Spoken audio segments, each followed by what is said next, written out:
Hi viewers, India's largest digital media network Suman టీవీకి స్వాగతం. ప్రస్తుతం మనతో ఉన్నారు సీనియర్ ఫైనాన్షియల్ అడ్వైజర్ జీవి సత్యనారాయణ గారు. సార్ నమస్తే. సార్ నమస్తే. సార్, ఇప్పుడు చూసుకుంటే మనం ఇంట్రాడే ట్రేడింగ్లో 50,000 పెట్టుబడి ఇన్వెస్ట్ చేశామనుకోండి, రోజుకు మనం ఎంత తీయవచ్చు? ఇక అదేవిధంగా లీవరేజ్ లేకుండా ఎంత తీయచ్చు, లీవరేజ్తో కలిపి ఎంత తీయచ్చు అంటారు? ఓకే, ఇది మంచి ప్రశ్న. చాలామందికి డౌట్స్ వస్తూనే ఉంటాయి.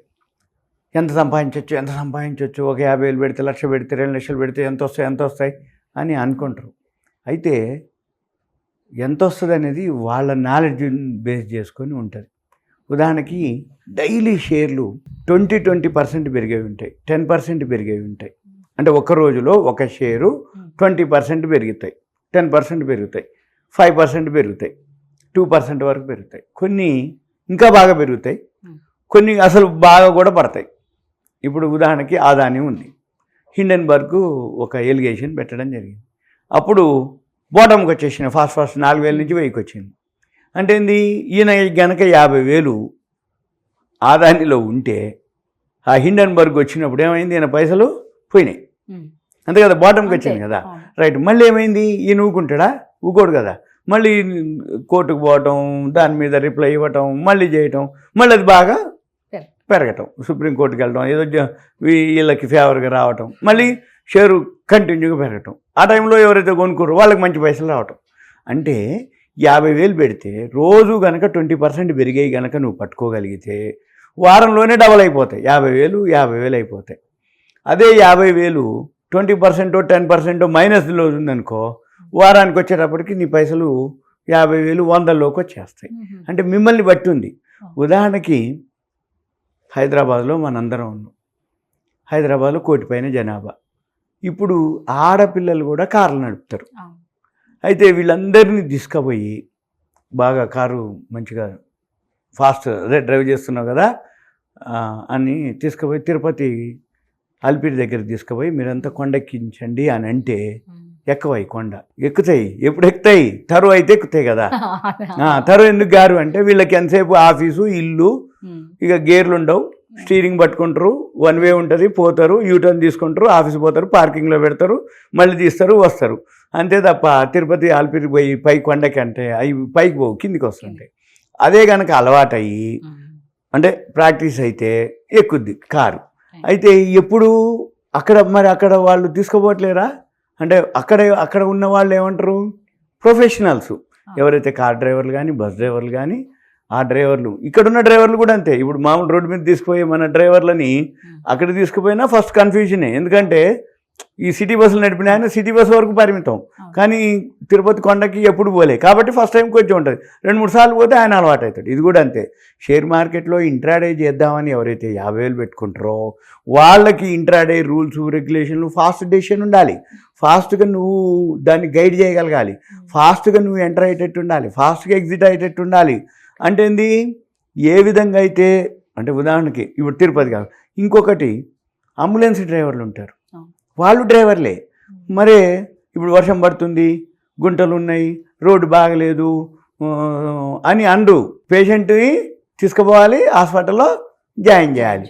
అది రైట్ రూటా, రాంగ్ రూటా, లెఫ్టా, రైటా, ఏంది, సిగ్నల్ ఉందా లేదా, స్పీడ్ బ్రేకర్ ఉందా లేదా, ఏం చేస్తాడు, ఇక పోతూనే ఉంటాడు కంటిన్యూగా హార్న్ మోగించుకుంటూ. అవునా? అంటే ఏంది, వాళ్ళు ప్రొఫెషనల్ డ్రైవర్. ఇంట్రాడే ఎవరైతే చేస్తారో ప్రొఫెషనల్ డ్రైవర్ అయి ఉండాలి, అప్పుడు వస్తాయి పైసలు, లేకపోతే రావు. ఇంట్రాడే చేయదలుచుకున్న వాళ్ళు ఏం చేయాలి, ముందు సబ్జెక్ట్ మీద గ్రిప్ రావాలి, సబ్జెక్ట్ మీద నాలెడ్జ్ గెయిన్ చేయాలి, ప్రొఫెషనల్గా తయారు కావాలి. అయితే ఇప్పుడు చాలా వరకు టూల్స్ వచ్చేసినాయి, దీంట్లో సాఫ్ట్వేర్లు వచ్చేసినాయి, ఆల్గోలు, సెమీ ఆల్గోలు. సిస్టమ్కి అప్పచెప్తే ఏమి తెలియకపోయినా అదే చేసుకుంటుంది, బై సెల్ చేస్తుంది. కానీ దానికి ప్రోగ్రామ్ ఇవ్వాలి. ఇప్పుడు ఏ అంటారు కదా, ఆర్టిఫిషియల్ ఇంటెలిజెన్స్. అలానే ఈ ఏదైతే ఉందో ముందు దానికి ఎంతో కొంత దానికి ఫీడ్బ్యాక్ ఇవ్వాలి కదా. ఏం చెప్పాలి, ఏం చేయాలి, ఎలా చేయాలి అనేది ఏదైతే ఆర్టిఫిషియల్ ఇంటెలిజెన్స్కి మనం ఏదైతే అప్పచెప్తున్నామో దీనికి ముందు పదము ఈ షేర్ మార్కెట్లో algo software, semi algo. Semi algo అంటేనో చూపిస్తూ ఉంటుంది బై చేయాలా, సెల్ చేయాలా. ఆల్గోలో చూపించదు, డైరెక్ట్ నువ్వు ప్రోగ్రామ్ ఇచ్చేసి నువ్వు షట్ డౌన్ చేసినా దానిపైన చేస్తుంది. అంటే సిస్టమ్ నువ్వు చూడకపోయినా చూసినా ఆ టైంలో ఆ సిగ్నల్ ప్రకారం మ్యాచ్ అయిపోతే ఆటోమేటిక్గా బై చేస్తుంది. ఎండ్ ఆఫ్ ద డే 3:30కి ఓవరాల్గా ప్రాఫిట్ అయితే ఇస్తుంది, లాస్ చేయదు. ఓవరాల్గా అయితే ప్రాఫిట్ ఇస్తుంది. అది కూడా మనం సెట్ చేసుకునే సెట్ చేసే రైట్, అది కూడా మళ్ళీ నువ్వు సెట్ చేసే దాన్ని బట్టి ఉంటుంది. దాన్ని బట్టి మీరు ప్రోగ్రామ్ దానికి ఇస్తే అది ఎండ్ ఆఫ్ ద డే ఓవరాల్గా ప్రాఫిట్ ఇస్తుంది. మీరు తప్పించిన అనుకో అది కూడా లాస్ చేస్తుంది. అంటే ఏంది, కొన్ని ప్రోగ్రామ్స్ ఉన్నాయి మీరు అన్నట్టు, హైలో కొంటుంటాయి, లోలో అమ్ముతాయి. హైలో కొన్నప్పుడు ఏమవుతుంది, రేట్ ఎక్కువ పెట్టుకోనాలి. లోలో అమ్మినప్పుడు ఏమవుతుంది, తక్కువలో అమ్మేస్తాం. ఈ డిఫరెన్స్ లాసే. ఎక్కువ శాతం లాస్ అయ్యేలా నేను 4 చేసినా నాకు లాస్ వచ్చింది, నేను మామూలుగా చేసినా నాకు లాస్ వస్తుంది అంటారు. అంటే ఏంది, వీళ్ళు సరిగా ప్రాపర్గా నాలెడ్జ్ లేక, లేదు ప్రాపర్గా దానికి అపజెప్పక. అంటే ఏంది, ఏదైతే ప్రోగ్రామ్ ఉందో అది. ఇక సెమీ ఆల్గో కూడా సేమ్ అదే, కాకపోతే అది మాన్యువల్ చూపిస్తూ ఉంటుంది, చెప్తూ ఉంటుంది, మనము దాన్ని ఫాలో అవటం సెమీ ఆల్గో. ఓవరాల్గా హైకోర్టు అడ్వకేట్ ఉండు, సుప్రీంకోర్టు అడ్వకేట్ ఉండు. ఫస్టే లా అయిపోగానే ఆయన హైకోర్టు సుప్రీంకోర్టు అడ్వకేట్ కాలే. ఎప్పుడైతే సుప్రీంకోర్టు అడ్వకేటు 60 ఏళ్ళు వచ్చే టైంకో, 60 ఏళ్ళు దాటే టైంకో, 50 ఏళ్ళు పైన అయినాక అప్పుడు ఆయన ఒక సుప్రీంకోర్టు అడ్వకేట్, హైకోర్టు అడ్వకేట్ అవుతాడు. 25 ఏళ్ళు 30 ఏళ్ళు లా అయిపోగానే ఇంకా నేను కూడా నల్ల కోట్ వేసుకున్నా, నేను హైకోర్టు అడ్వకేట్ నండు. అంటే ఏం జరుగుతుంది, ఇన్నేళ్ళ ఎక్స్పీరియన్స్, ఇన్నేళ్ళ సీనియారిటీ, ఇన్నేళ్ళు ఏదైతే కేసులు ఎలా ఉన్నాయి, జడ్జిమెంట్లు ఏమొస్తున్నాయి, ఆ కేసు స్టడీలు చేసి రూల్స్ రెగ్యులేషన్స్ ఆ బైలాస్ అన్నీ బట్టి బుర్రకెక్కిస్తే ఆ స్టేజ్ వచ్చినప్పుడు అతను ఒక బ్రాండ్ లాయరు, డాక్టర్లు అంతే. ప్రతి దాంట్లో అట్లా నాలెడ్జ్ రైట్, నాలెడ్జ్ ఎక్స్పీరియన్స్ అప్పుడు వస్తాయి. ఇది కూడా అంతే.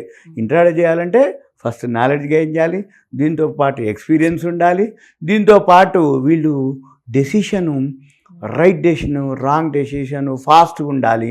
అయితే డెసిషన్ కూడా మనం బాగా కనుక చేయగలిగితే ఇంట్రాడేలో 50,000కి పెద్ద ఏం లేదు. 1 మంత్కి 1 టైం చేయొచ్చు, 2 టైమ్స్ చేయొచ్చు, 3 టైమ్స్ చేయొచ్చు. ఆప్షన్స్ మీరు అంటారు ఇంతకుముందు ఒక దాంట్లో, ఆప్షన్స్కి అయితే 5 టైమ్స్ కూడా వస్తాయి, ఓన్లీ 1 డేలోనే కూడా వస్తాయి, 10 టైమ్స్ కూడా వస్తాయి. అది పట్టుకోవటంలో ఉంది, అది గుర్తుపట్టడంలో ఉంది. అది పట్టుకొని గుర్తుపట్టడానికి ఈజీ కాదు, చెప్పినంత కాదు. చేయాలంటే ప్రాక్టికల్స్ కాదు, థీరీ అనేది క్వశ్చన్ లేదు. థీరీ చదవటం కోసమే, ప్రాక్టికల్స్ మాత్రమే. లైవ్లో ఏవైతే మనం చేస్తూ ఉంటామో 50,000కి ఈజీగా 1 వీక్కి 50,000 రావచ్చు, నెలకి 50,000 సంపాదించవచ్చు, వారం 15 రోజుల్లో పోగొట్టుకొని కూడా పోగొట్టుకోవచ్చు. పెద్ద క్వశ్చన్ ఏం కాదు. కాకపోతే ఏంటంటే నాలెడ్జ్ అనేది ఓకే. దాంతో చాలా ఇప్పుడు వచ్చినాయి. మీరు ఒకసారి గూగుల్కి వెళ్ళి సెర్చ్ చేసి 1 ఇయర్లో రిటర్న్స్ అని కొట్టండి, 1000%, 2,000, 5,000% రిటర్న్స్ ఇచ్చిన కంపెనీలు ఇస్తారు. అంటే 1,000% ఇచ్చిరంటే 10 టైమ్స్ ఇచ్చినట్టు. అంటే 50,000 పెడితే 1 ఇయర్ లోపల 10 టైమ్స్ వస్తాయి. 1 మంత్లో 10 టైమ్స్, 2 టైమ్స్ కూడా వస్తాయి. అంటే ఏంది, అంత ఎలా వచ్చింది అనేది అయిపోయినాక తెలుస్తుంది. అవ్వకముందు చాలా కష్టం ఇవన్నీ చెప్పడానికంటే కూడా ప్రాక్టికల్గా చేసినప్పుడు ఓకే. రైట్ సార్, చక్కగా చెప్పారు. Thank you so much.